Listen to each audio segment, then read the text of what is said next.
Hello, what's up mga paps? Magandang hapon ho.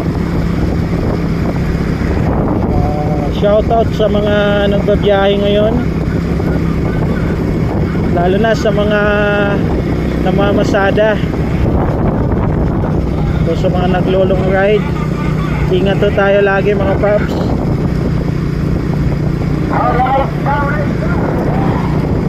Actually, pang ilang video ko pa lang to mga paps.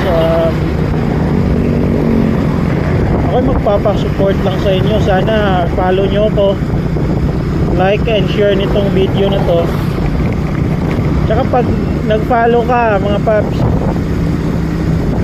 magpa-follow din ako agad. Pangako yan. Huwag nyo namang ipagdamot yung tulong.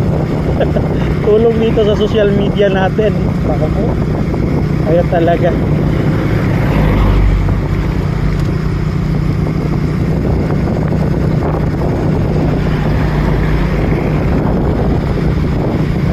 Yan mga paps, actually taga Mindanao ako. Ito yung lugar namin dito. Hindi ganun ka traffic. Hindi katulad sa Luzon na talagang napaka-traffic. Actually matagal din ako sa Luzon, sa Bulacan, Malolos, Bulacan. Kasi dati ako nagtatrabaho as medical representative. I think 3 years din ako. Nauwi lang ako dahil sa COVID. Hindi dahil sa COVID, siguro nandun pa ako sa Bulacan ngayon.